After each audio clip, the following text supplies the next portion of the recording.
EVM hack कर देता है। सुबह आ जाता है, वोट देके ईवीएम हैक कर देता है वो लोग। तुम्हारा नाना, तुम्हारा दादा, तुम्हारा पिताजी क्या कमाया नहीं कमाया, क्या हमने देखने के लिए किया है? तो हमारा घर में आप क्यों एक्सरे करेगा? राहुल का कोई वैल्यू नहीं है, कोई सुनते भी नहीं है।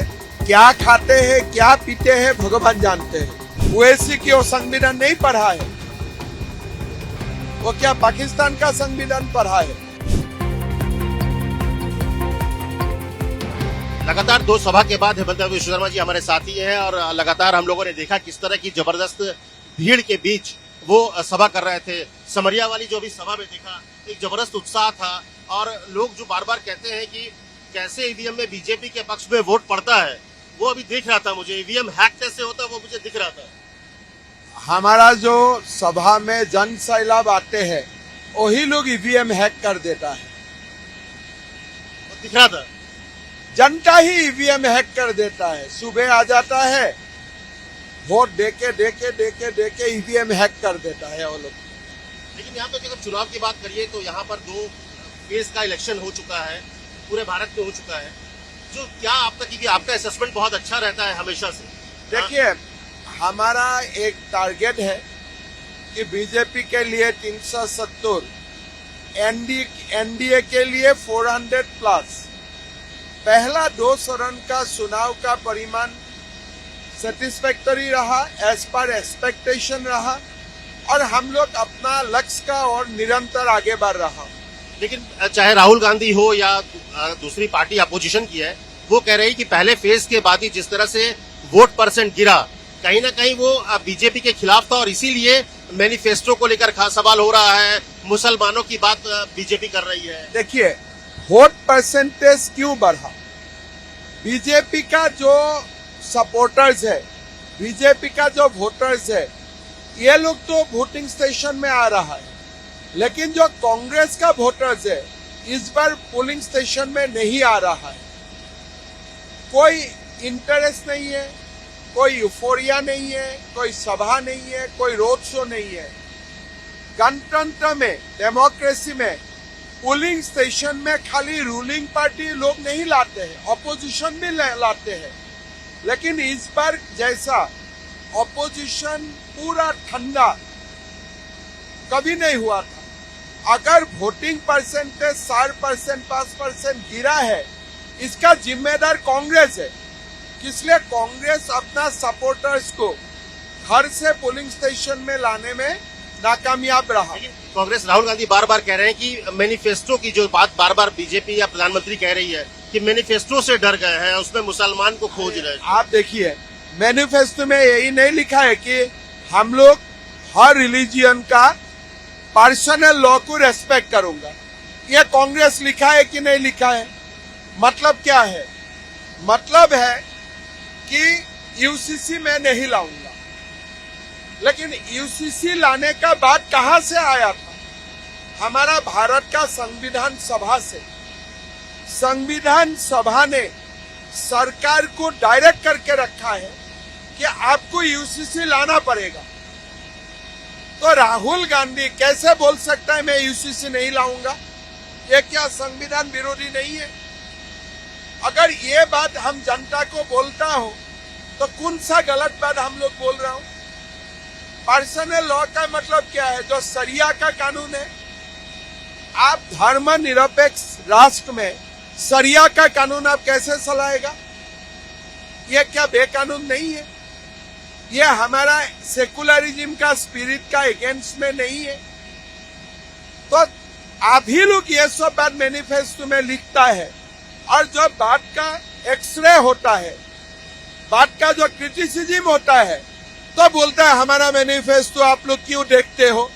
मैंने वही सवाल पूछा था कि वो एक्सरे की बात कर रहे हैं कि एक्सरे करवाएंगे। क्या एक्सरे होने? वो बोलता है लोगों का धन और दौलत में मैं एक्सरे करूंगा। अरे तुम कितना कमाया? तुम्हारा घर में कोई एक्सरे करने गया है क्या? तुम्हारा नाना, तुम्हारा दादा, तुम्हारा पिताजी क्या कमाया नहीं कमाया, क्या हमने देखने के लिए गया है? तो हमारा घर में आप क्यों एक्सरे करेगा?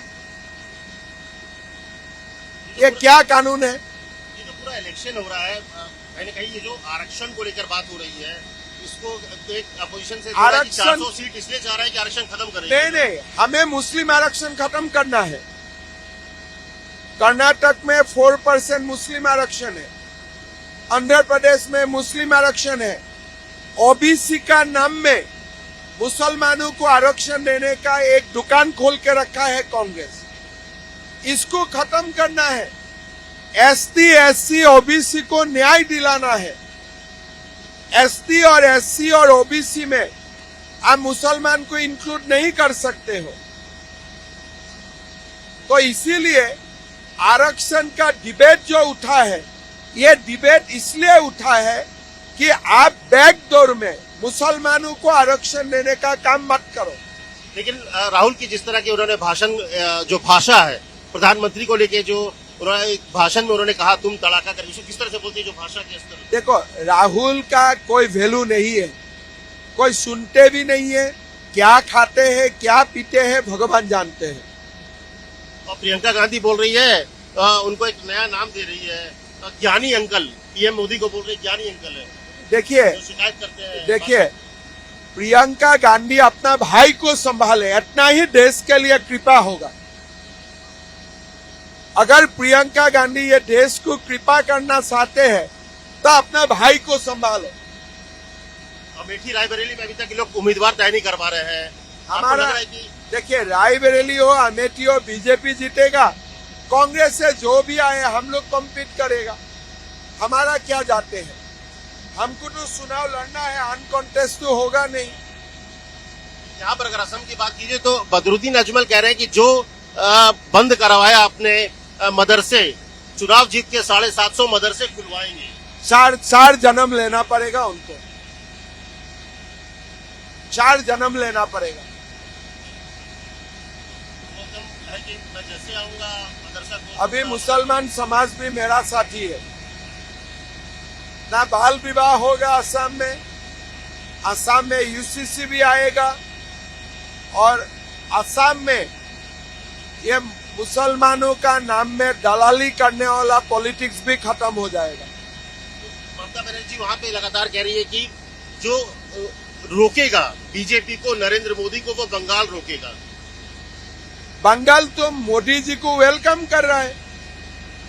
सबसे ज्यादा सीट तो हमें बंगाल से ही मिलेगा। बोले 200 सीट भी नहीं आने वाला है बीजेपी को। वो तो ऐसे बोलने वाला है, वो तो बोलना ही पड़ेगा। अपना दुकान तो तभी चलेगा।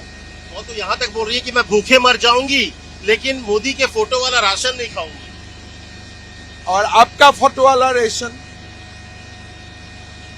मोदी का फोटो वाला रेशन आप नहीं खाएगा, इसलिए वो देश का प्रधानमंत्री है। लेकिन आपका फोटो वाला रेशन खाना पड़ेगा। वो कौन सा कानून है? पूरा बंगाल में तो आपका फोटो है और आपका भतीजा का फोटो है। वो क्यों? अगर आप ओवैसी की बात करिए, यहाँ पे ओवैसी बोल रहे हैं कि जय श्री राम लिख देता है कागज पे तो उसको मिल जाते हैं 50%। यहाँ पे हिजाब वालों को एग्जाम देने से रोका जाता है। भारत में जय श्री राम बोलने वाला को ग्रीन पास मिलना चाहिए हर जगह में।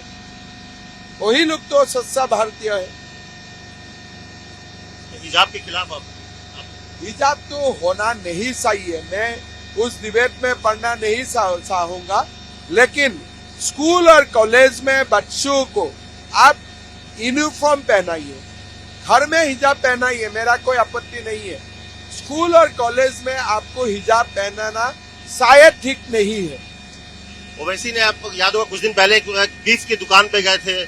हमारे टाइम्स नाउ के इंटरव्यू में उन्होंने कहा, जब उनसे पूछा कि आप क्या मैसेज देना चाह रहे थे, बोला मैं यही दिखाना चाह रहा था कि ये जो लोग काम कर रहे हैं उसको बंद करने की कोशिश क्यों कर रहे हैं। देखिए, हमारा संविधान में लिखा हुआ है गो हत्या बंद करो। हमारा संविधान में लिखा हुआ है, इसीलिए हम कर रहा हूं। ओवैसी की वो संविधान नहीं पढ़ा है। वो क्या पाकिस्तान का संविधान पढ़ा है? भारत का संविधान में क्लियर शब्द में लिखा है कि गो हत्या आगे जाके बंद करो। जो जिस तरह से वो संविधान अंबेडकर जी ने बनाया था।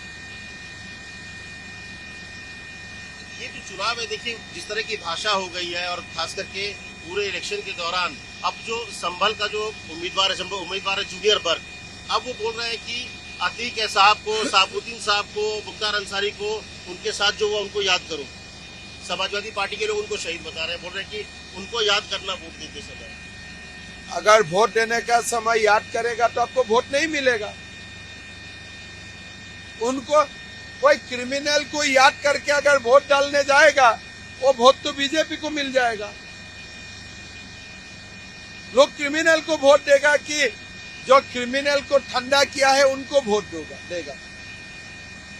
मुझे लगता है कि इस पूरे चुनाव में अगर आप देखें तो फेक वाला मसला भी बहुत तेजी से बढ़ा। जिस तरह से गृह मंत्री के वीडियो को यूज किया गया, सबसे पहली गिरफ्तारी आपके स्टेट में ही हुई है। ये देखिए कांग्रेस का फ्रस्ट्रेशन है, देश का गृह मंत्री का वीडियो को भी फेक करता है। ये मतलब कांग्रेस कितना फ्रस्ट्रेटेड हो चुका है। रेवंत रेड्डी जो सीएम है, उनके हैंडल से जो इस तरह के डिफेक्ट वीडियोस ऐसा आ रहा है, न्यूज़ तो ऐसा ही आ रहा है, बट पुलिस को कंफर्म करना है। I should not make comment. मुझे लगता है अब ये आखिरी सवाल आपसे पूछूंगा कि अब ये जो पूरा अगले 5 फेज, क्योंकि मुझे लगता है 3rd फेज के बाद आप भी फ्री हो जाएंगे असम से, अब आपका भी फोकस पूरे देश में होगा। अब सबसे ज्यादा आपको जो ताकत है, खास के दक्षिण भारत की बात कर रहे हैं, आपकी पॉपुलरिटी हर जगह देखी जा रही है, हर जगह लोग जा रहा है कि इस बार जो खास करके सपा जो इंडिया गठबंधन जो बना हुआ है, वो कहीं नजर आ रहा है क्या? तो चाहे ममता हो या सब बोल रहे लोगों ने जेल बना दिया है, सारे नेताओं को अरेस्ट कर दिया। अभी तो कांग्रेस लोग इंडी किसी का नाम नहीं लेते हैं, वो तो गायब हो गया।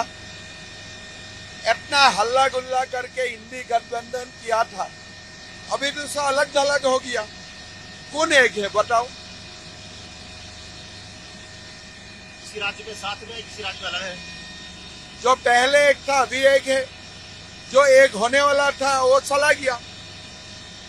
आखिर में एक लास्ट सवाल की लगातार कैंपेन है, गर्मी भी बहुत ज्यादा है, इस गर्मी में लग रहा है कि वोटर्स कहीं ना कहीं टर्नआउट, आपने तो कह दिया कि चलिए अपोजिशन नहीं निकाल पा रहा है, लेकिन इस चुनाव में जो है पूरा माहौल अब कांग्रेस और चाहे बीजेपी सब मुस्लिम सेंटर पॉइंट में होकर रह गया है। देखिए हमारा चुनाव सिविलाइजेशनल बैटल में चलता ही है।